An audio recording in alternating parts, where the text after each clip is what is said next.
Good morning to those who listen. It is March 24th, 2024, 12:53 a.m. Video from Jason A. Well, actually, that's all sort of lead to. We've been hearing reports on Western media outlets like CNN and the New York Times of the terrorist group ISIL, Daesh, ISIS, which apparently has been reportedly wiped out because we've heard the U.S. say that, and even though they have, we've killed the leader a dozen times. Exactly, but still they seem to pop up here and there. But first of all, I mean, I was speaking to an analyst before, Naboja Malik, and he said that this isn't really Daesh's style. They're not really a five gunmen run into a theater, shoot everybody up, right. and hope to survive. More of a sort of a suicide bomb, or So you have to think. You have to do a little thinking here. A little research into this, maybe a little too.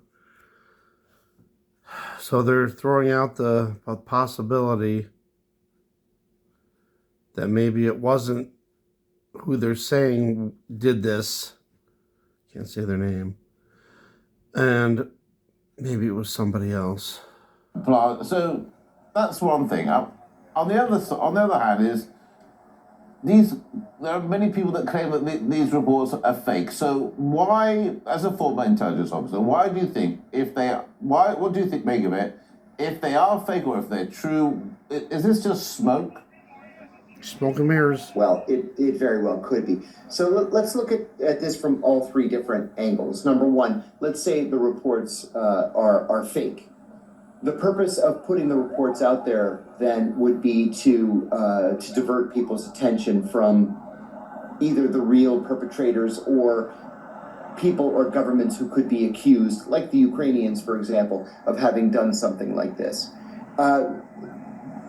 My own gut instinct is that it wouldn't be the Ukrainians, because You better hope it killing wasn't. civilians gains them nothing, especially when they would like a fast track to European Union membership. So I agree, though. that as a policy, it wouldn't make sense to me.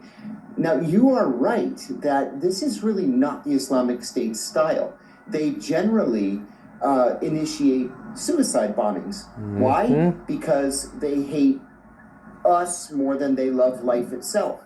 And so, 70 virgins waiting for them in heaven is worth initiating a suicide attack.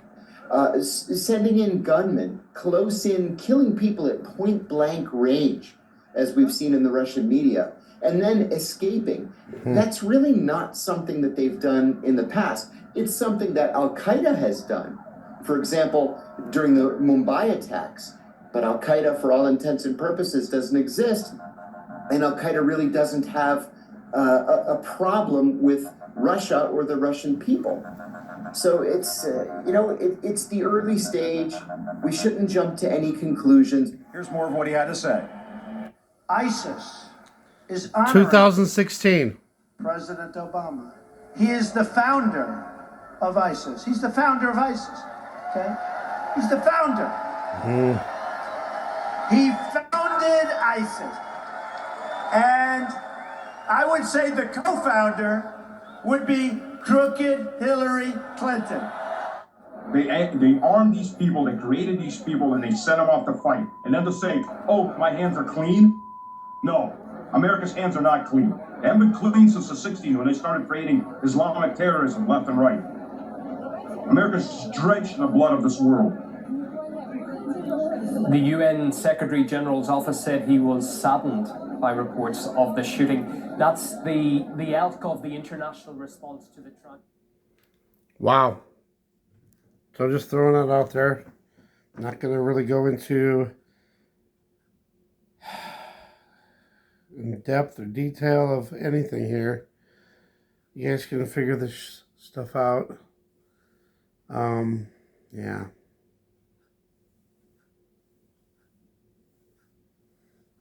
I don't know. I don't think we have much longer left. I really don't. I really don't think there's much longer. Please be alert. Please be aware. Please keep praying. Full armor of God. Be ready. Be ready. God bless.